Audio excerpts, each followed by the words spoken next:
important is the veterinary advisor. And our veterinary advisor is Vicky Payne. Hello, Hi. Vicky.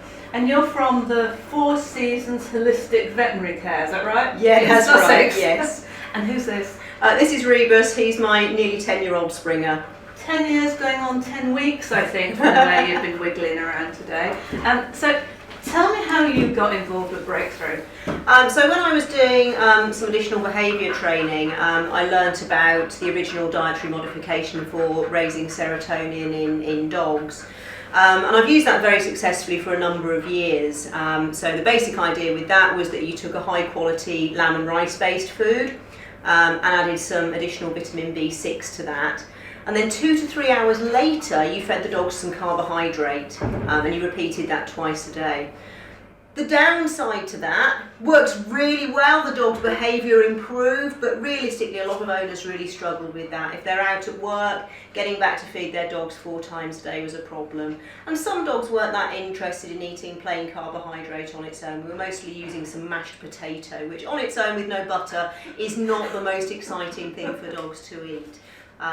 So yes, it worked well, but people kept asking, can we have it in a bag? And now we've got Breakthrough. And now we've got Breakthrough, which is, yeah. So do you think that makes a difference for clients? It definitely makes a difference for clients. It means that they can feed twice a day, which is a fairly normal feeding routine. It makes it easier if their dogs are going into kennels or have any disturbance in their life like that. So yeah, it makes a big difference. It's a lot easier and it still works just as well. So you say it works. I mean, how exactly does it work? Both Val's original diet and Breakthrough. What does it do and what difference does that make to the dog?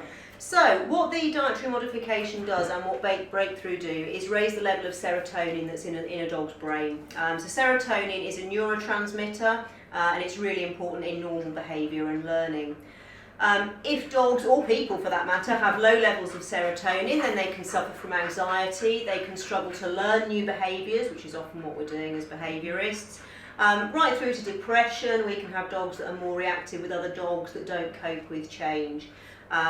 So yeah, by raising the serotonin levels we get back to normal behaviour and we get dogs that are able to interact normally and behave normally and learn new things. So you just feed serotonin then? Not quite as simple as that. So serotonin has to be made up in the brain and serotonin is made from an essential amino acid called tryptophan. What an essential amino acid is one that you have to take in your diet that the body can't make by itself. And tryptophan comes predominantly from meat sources. Okay, so we feed tryptophan then? Again, it's not quite that simple. There are lots of supplements that introduce additional tryptophan in the diet, but they don't necessarily result in extra tryptophan getting into the brain. The way that I explain this to clients is that there are several essential amino acids that all go through the same gateway into the brain. Tryptophan is a very polite amino acid, so it gets to the gateway with all the other amino acids and it says, after you, oh no, after you. By the time all the other essential amino acids from the diet have gone through, the tryptophan's actually been metabolised and there's not enough left to go through into the brain.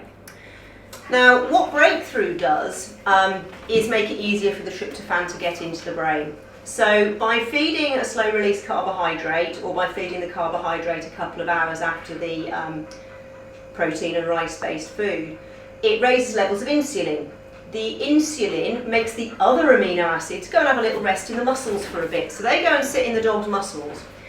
Meanwhile, the tryptophan gets to the brain gate and there's nobody else there. So the tryptophan has a little look around and then it can all get into the brain.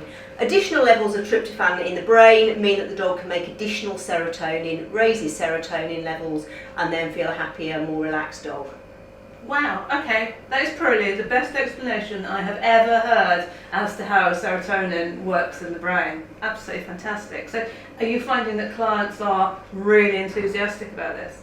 Yeah, once they see that they can improve their dog's behaviour without using drugs, and once they have a dog who is then able to start learning, the training that they're trying to do works better, they're less frustrated, the dog's less frustrated, and you can see differences in a really short space of time. What sort of things are you seeing changes in? What sort of behaviour problems are you seeing Breakthrough working well for? a huge range of problems if we're realistic about it, but certainly dogs that are what we call reactive to other dogs or to people. So that's generally dogs who are barking and looking quite scary and aggressive, but actually are quite scared of what's going on, so they calm down with that. Difficulties in learning new behaviours, so perhaps where people have taken on dogs and are trying to deal with house training problems or lead training problems, recall issues. Some of these dogs, they just don't have, they're not in a frame of mind, they don't have the serotonin that they can learn. So the owners are doing everything that the trainers are telling them to, and the dog just can't learn. So certainly with those cases. With some separation cases, so dogs that don't like to be left on their own. Again, it's not a miracle cure in that you just feed the food and the dog is suddenly fine to be left. But the dog can learn that it's okay to be left in a way that they were unable to before. And dogs that are generally anxious, and even dogs that are displaying sort of withdrawn, what you might think of as a depressed type behaviour as well. They can pretty much all improve with breakthrough and improving their serotonin. So from your experiences with the diet and with breakthrough, how would you suggest vets use it in practice? Okay, so if vets see dogs that are coming to them with behaviour problems, and often we do, sometimes the owners don't know that they're coming to see us as a behaviour problem, but it might be picked up during the consultation. Then obviously we'd recommend that they think about recommending breakthrough to their clients. It's really important, like all foods, from a practical point of view, that they switch the food over a week or two so as not to upset the dog's stomach. But it's also really important that once the dog is on breakthrough, that the vet works with the client on a behavioural modification programme. And if the vet's not particularly experienced with behaviour problems, they should look for a behaviourist that they can trust to refer their clients to, and everyone can work together then to improve the dog's behaviour and overall well-being. Fantastic. Thank you so much for that, Vicky. I think the future for breakthrough is just, I mean, it's got so much potential. Absolutely. And I think it's just really, really, really exciting.